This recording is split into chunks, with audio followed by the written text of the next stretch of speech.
There are so many ways to fill pages in your journals, and I love trying out new ideas. But if you're someone that feels a bit stuck or you want to journal but you don't know where to start, hopefully this will be helpful to you. I'm going to break up my typical journal process into little steps to make tackling that blank page that little bit less scary. So before I even start journaling, I like to gather up my supplies all together. This gives you a bit of direction, as you'll only be able to pick from a more limited amount of items instead of all of your supplies. You can also think about what you want to journal about and select special things that you think might work well with the overall theme of your page, and carefully select pieces that will be meaningful to you. You'll also want to gather up any ephemera you've saved from your life, so these can be photos or tickets or anything else that you have saved. You also might not have anything like this to go with your journaling, which is completely fine. So I'm going to break this up into a few different categories for you. First is your larger background papers, then you have smaller decorational papers, then you have your ephemera pieces, so real life stuff, photos, etc.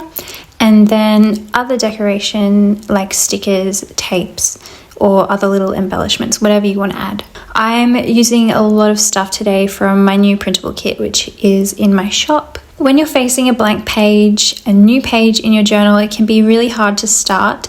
But I always find that after placing my first few things down, the page gets easier and funner from there. So I have a process to get me started quickly to put my first pieces down. And what I do is I start out with my larger background papers, and I also consider a focal point. So I'm someone who likes to cover over white spaces in my journal.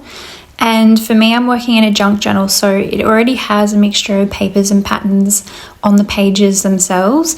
And I like to collage my selected papers on top of these or on top of the white space to help tie in a certain theme or a feeling for my particular journaling. I also like to think about my focal point as I'm doing this, because I might have a photo or something that I want to be the main focus of the page, and so it helps me to think about this whenever I'm adding my background papers, just so that I can try and start thinking a few steps ahead. Sometimes I like to add my focal point or my main part of the page in a way that's interactive, as it adds more interest and more focus to that particular part of the page.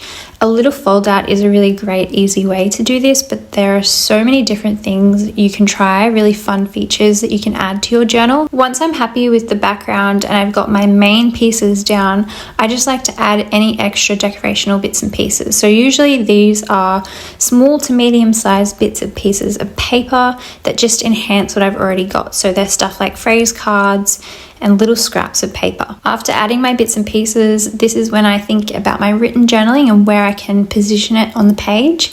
So I just ask myself if there's room on the page to write already, or if I can write directly over the papers that I've used. And if not, or if I need more room, I can easily add it with more paper. So lined paper works really well, so do little journal cards and labels.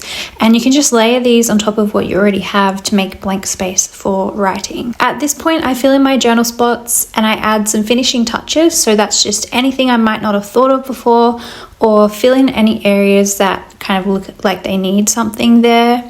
And then after this, I'm just going to finish up the page with little stickers and any other little embellishments or pieces of tape that enhance the page. And at this point, I'm just having so much fun decorating the page with extra little things like stickers and just completely enjoying the process and not worrying too much. After that, my page is complete. So this is the general basic process I follow whenever I'm journaling. Sometimes I get more creative and sometimes I keep it even more simple than this. It just really depends what I'm feeling, what I'm journaling, and whatever I feel like doing on that particular day. But generally for a creative journal page or a junk journal page, this is the sort of process and steps that I take to build the page up. By breaking the process up into smaller steps and following a rough plan for filling out the page, I find that it's just become so much easier and funner to fill my journals up.